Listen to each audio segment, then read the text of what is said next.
So today's video topic is one of those videos where it's either you spend 5 minutes on it or you spend an hour on it. One of those kinds of topics. So today's going to be the short version, and I'm thinking I'm going to cook up a long version at some point in the near future. So today's topic is about our own self-illusions, which means, by definition, illusions that we aren't aware are illusions. Here's how I want to frame it. Have you ever heard somebody talking and the words that are coming out of their mouth make you think that person is just straight delusional, right? Like the way they're talking about life or how things work or reality makes you wonder, like, what world are they living in? That specific kind of idea or phrase, right? What world is that person living in? Now, that's a key phrase, because here's why. We all live in a world. But the worlds that we all live in can be so varied and dramatically different. It's dumbfounding and incredibly astounding, all kind of at the same time, at least for me as an observer. Because just like you and I might hear said person talking and think to ourselves, that's about the most delusional shit I've heard this month. And then follow it up with some version of, what world did these people live in? They might think the same thing about us. You see what I'm saying? So the way I kind of see it is like fish in water. And this is like a philosopher's cliche example, right? Is a fish really aware of water? You know what I mean? Kind of like the way we're all always around in air. We don't even think about the air. It's just we're in this environment. It just is. Our illusions, which sit on a foundation of our beliefs, our perspectives, thoughts, opinions, experiences, and the meaning we apply to them. It's the water that we're swimming in metaphorically as fish. Right? The water of our life as we're swimming through it. Now, I want to tie this back to how this impacts you on a day-to-day, week-to-week, year-to-year level. And I'm going to use an example from marketing because that's something that, and lead generation, because that's something that I do hands-on. And I understand it really well. I own a marketing agency, and we do lead generation for business services. So when I first got into, let me back up. Generally, basically, the main purpose of marketing is to get more people to know of a product or service that you offer and get them to raise their hand, take interest, contact you, fill out a form, become a lead. Kind of just like high level, that's the general purpose of marketing. And then the purpose of sales is to talk to those people and then get them to buy. Just as a basic distinction, that's the distinction for marketing and sales for the purpose of this video. Okay. When I first got into marketing and sales, and I'm going to focus on just marketing here, when I went out on my own and started consulting, when a potential client would come to me with a marketing challenge, or at least a challenge or problem, business problem that they thought could be solved with a marketing solution, it would be my job, if they became my client, to come up with the marketing solution that could solve it. The thing is from when I started to over a decade and a half later, the amount of knowledge and know-how that I have now is magnitudes cubed, like exponentially more cubed, where I'm at now in my prowess, my competence, my IQ, right, than where I was when I first started. Obviously, right? I mean, if you're doing the work, you would hope that over 15 plus years, nearly 20 years, that's the progression that's happened. But here's the thing. Here's the thing as to how that ties back to the whole topic of illusion. 1 year into being a marketing consultant, I was only capable of thinking of and coming up with marketing solutions that I was aware of. So, for example, one of the things that I got started focusing on back in the day was doing lead generation for B2B. So that means my client is a business that sells a product or service to other business people, not consumer market, but business market, right? And now I'm trying to think back nearly 20 years. At that time, the way I would approach it was with PPC, pay-per-click. So when you search on Google and you have like the ads pop up before you get the organic results. One of the ways that I started out doing marketing consulting and lead generation was to become really good at Google pay-per-click ads and getting my client's potential client to see that, click on it, and go to a landing page, see content, opt in, or take the next step, et cetera, et cetera.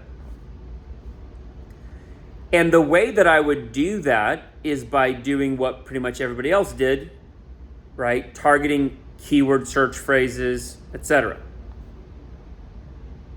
Now, years later, I came up with this, what I call right angle idea. And the phrase of a right angle idea was something that I heard from a marketing and business mentor of mine, Perry Marshall, who I give a lot of credit to for some of my biggest thinking breakthroughs and marketing and sales know-how breakthroughs in general, in life, in business, in marketing and sales. He's one of the most highest impact mentors I've ever had, Perry Marshall. Got a lot of content out there in the world. Highly recommend you look him up. He helped me understand 80-20 in a way that blew my mind and gave me one of my biggest breakthroughs in terms of my effectiveness in marketing and sales and business growth.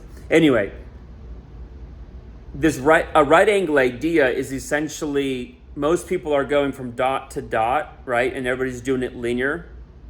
And you find a way to go like boom, boom. Like you find some other unique way to do it that has less competition or less cost. And it gives you the same outcome, but in a slightly different way. You have less competition, less cost. It's just a clever way of doing it. That's a right angle, right? You're getting to the same destination, but you're doing it at an angle. And the right angle idea that I figured out for doing lead generation for my B2B clients is, let's say that I have a client that sells software services or some kind of service to accountants, okay, as an example. So therefore, that means I'm trying to get accountant clients for my client. Okay. Instead of just doing keyword search targeting on Google pay-per-click and getting into that bloodbath of a battle with everybody else trying to reach accountants with pay-per-click advertising, what I came up with one day is, hey, there are already products and services out there that are built for and sold to just accountants. Just like my clients trying to reach accountants. Okay? So for example, there's all kinds of different software tools out there that are made for accountants. So that means that most of the traffic going to those software tool websites are probably accountants. Okay? And as it turns out, you can target people who visit specific websites, their URL of the website. You can target people who visit specific websites only with ads out on the internet.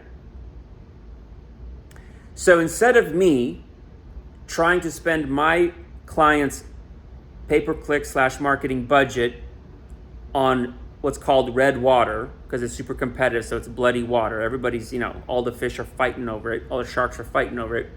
Instead of trying to outcompete all the other marketers, etc., I can just right angle over this way and just target people who are visiting websites that are already other tools built for the same client that my client's trying to get, because that's the only people going to those websites.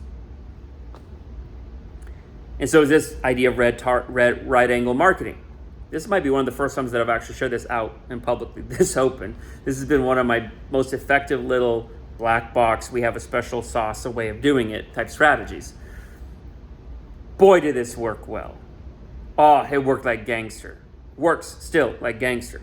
Crushes it. I'm surprised that it isn't more commonly talked about, known in marketing circles.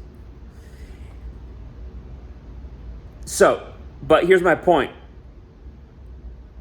When I started in year one, let's say 1 year into marketing consulting, I couldn't even think of that concept, strategy, framework, idea, because I didn't have the words, the mental pictures, the thoughts, the know-how to even consider it. So the world that I lived in, remember when I said earlier in the beginning of this video, we look at people that we think are delusional and ask ourselves, what world are they living in? They might ask themselves the same question of us. And then I said, we all live in a world, but very different worlds from each other, right?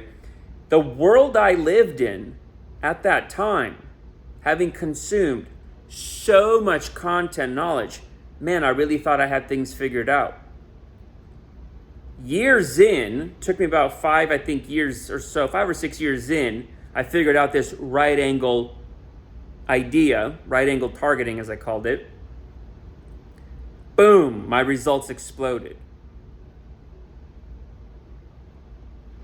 But at that time, 1 year in,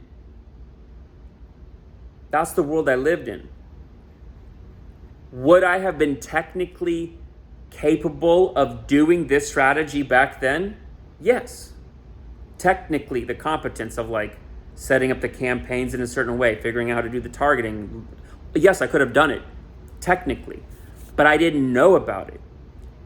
And my point is that was a world that I lived in with the limitations and illusions. The illusion at the time was, this is the only kind of marketing and lead generation that can work online, was just straight up pure Google pay-per-click. That was my illusion. I thought I knew as everything there was to know. 5 years later, knew even more. My world expanded. This has happened many times. Now I'm here today, and I'm probably going to know even more. My world's going to expand even more in 5, 10, 15, 20 years. But at the time, that was the limits of my world. That was my illusion. Fish in the water, you don't even see the water. You don't even realize the water's there.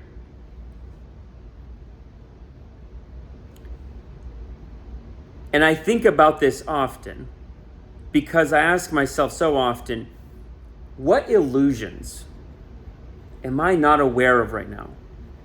Where I think I know everything, or I think I know that this is the way, but I'm just simply not aware of this whole other thing, these other insights, this other potentiality, this other wisdom, these other insights.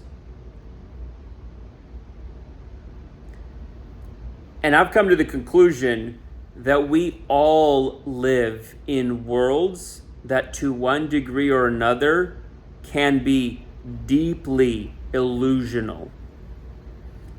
And maybe we suffer from more illusion in some buckets of our life than others, right? Depending on level of experience, knowledge, insight, wisdom, etc.